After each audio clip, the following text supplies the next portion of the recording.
स्वागत है आपका। ब्रेक के बाद अगली महत्वपूर्ण खबर की ओर आपको लिए चलते हैं। रूस यूक्रेन युद्ध अचानक पहले से ज्यादा गंभीर हो गया है। रूस ने सुमी इलाके में यूक्रेन की सरकारी तेल और गैस कंपनी नाफ्टोगाज को निशाना बनाया, जबकि यूक्रेन ने इसे ईस्टर सीज फायर का उल्लंघन बताया। रूस ने वहीं पूर्वी यूक्रेन के लुहांस्क, खार्किव और जापोरेजे में भी नियंत्रण का दावा किया है।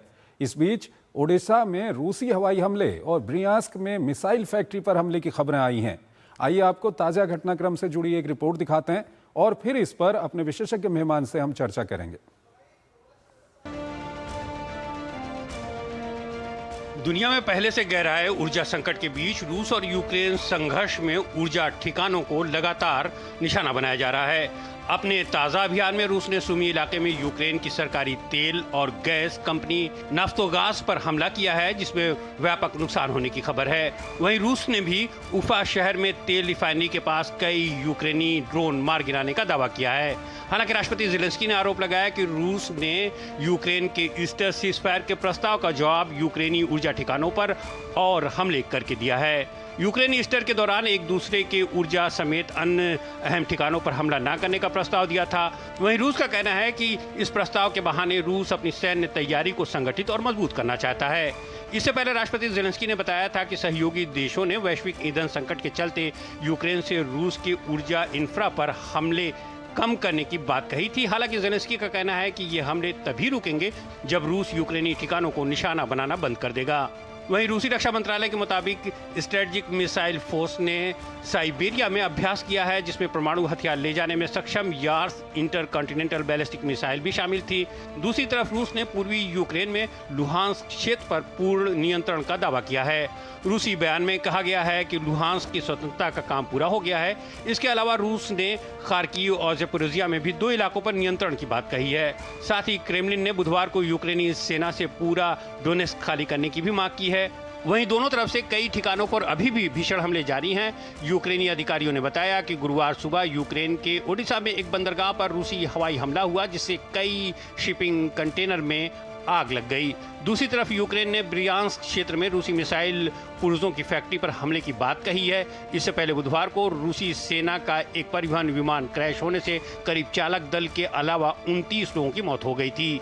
इस बीच राष्ट्रपति ज़ेलेंस्की ने अमेरिकी वार्ताकार स्टीव विटकॉफ और जेरेड कुशनर से भी बात की है। इस बातचीत में नाटो प्रमुख मार्क रूटे और अमेरिकी सेनेटर लिंडसे ग्राहम ने भी हिस्सा लिया। ज़ेलेंस्की ने इस बातचीत को सकारात्मक बताते हुए कहा कि चर्चा के दौरान कूटनीति को मजबूत करने पर बातचीत हुई। साथ ही उन्होंने कहा कि सुरक्षा गारंटी और यूरोपीय देशों को साथ लाने के बारे में चर्चा हुई। वहीं राष्ट्रपति ज़ेलेंस्की ने बताया कि उनकी ब्रिटिश प्रधानमंत्री से बात हुई है, जिसमें ईस्टर संघर्ष विराम पर चर्चा हुई है। Lieutenant general retired Sanjay Kulkarni, former DG infantry, सामरिक और विदेशी मामलों के जानकार, हमारे साथ जुड़े हुए हैं। जनरल कुलकर्णी, ये जो रूस यूक्रेन युद्ध है, ये हम देख रहे हैं अचानक से काफ़ी तेज हो गया है। रूस दावा कर रहा है कि उसने लुहांस्क पे पूरा कब्जा कर लिया है, कई फ्रंट पे उसको सफलता मिल रही है। यूक्रेन भी अच्छा खासा हमला कर रहा है। क्या कुछ कहेंगे इसको लेकर के?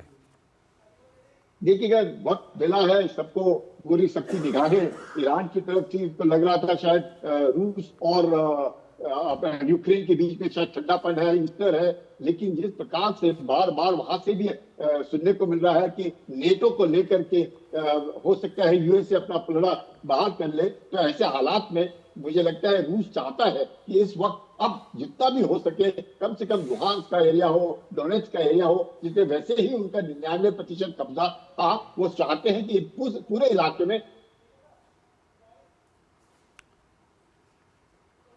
संजय जी, कुछ तकनीकी खराबी के कारण आपसे जी संजय जी, आवाज आ रही है मेरी आप तक?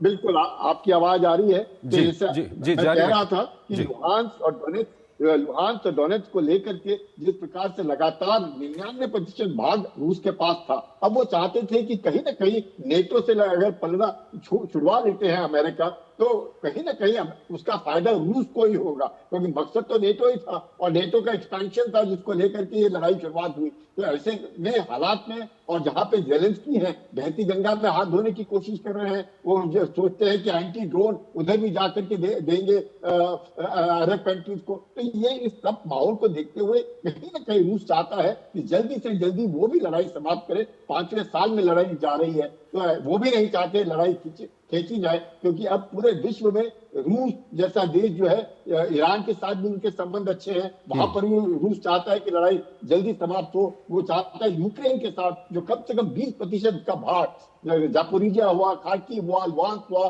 दोनेत्स्क जैसे डोनबास का रीजन बोलते हैं, उसको लेकर के अगर वो मजबूती हासिल कर सकता है तो बहुत अच्छी बात है। लेकिन जेलेंस्की भी जो है, यूक्रेनियन भी जो है, वो भी जो है बड़ी जबरदस्त मुकाबला कर रहे हैं उस तरफ। इतना आसान उनको भी नहीं लग रहा है रूसियों को, इससे 5 साल लगे हैं। अभी भी हम ये नहीं कह सकते कि 100% एरिया जो डोनबास का है वो रूस के कब्जे में है, लेकिन रूस प्रयास कर रहा है कि उस एरिया को वो अपने कब्जे में जल्दी से जल्दी कर ले, जिससे ऐसे ना हो कि अगर कल लड़ाई होती है। सर, यहाँ पर यह भी सवाल आता है कि जो इस वॉर को रोकने के लिए जो कोशिशें चल रही थी और जो लोग कोशिश कर रहे थे वो खुद ही आज एक युद्ध के पार्ट बने हुए हैं।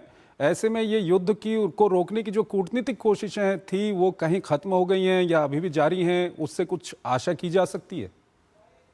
हाँ, जरूर ट्रंप को भी लग रहा होगा कि वो जो कह रहे थे कि वो तो 24 घंटे में रुकवा देते या यूक्रेन और रूस की लड़ाई नहीं होती, लेकिन उन्होंने खुद ही देख लिया कि ईरान को इतना करने के बाद भी नहीं हुआ, तो इतना आसान नहीं है। यूक्रेन को 32 देशों की मदद थी और 32 देश मिलकर के रूस के साथ लड़ रहे थे, इसलिए वो लड़ाई तकरीबन 5-6 साल में जा पहुंची है। और अब रूस को लग रहा है कि वो भी समाप्त होनी चाहिए, क्योंकि परेशानी सैंक्शंस की, लड़ाई की, बहुत खर्चा होता है तो, और बहुत सारे सैनिक मारे जाते हैं। तो इसको देखते हुए रूस भी चाहता है जल्दी लड़ाई खत्म हो और इसका निपटारा, और कम से कम जो 20% यूक्रेन का जो इलाका है उसको तो मुझे नहीं लगता है कि रूस छोड़ेगा। अगर इसके ऊपर बातचीत हो जाती है, बाद में कम से कम सीज फायर हो जाता है, तो शायद दोनों का भला है, यूक्रेन का भी भला है, रूस का भी भला है। और अगर ईरान की लड़ाई अगर रुक सकती है तो उसमें अमेरिका का भला है, पूरे विश्व का भला है। तो ये बहुत जरूरी है कि ऐसे इसमें हम लोग फंस गए हैं और पूरा विश्व फंस गया है।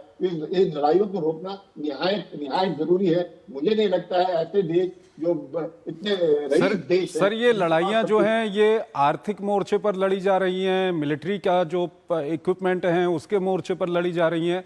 ऐसे में आपको नहीं लगता कि ये दोनों युद्ध जो हैं कहीं ना कहीं इंटरकनेक्ट हो गए हैं?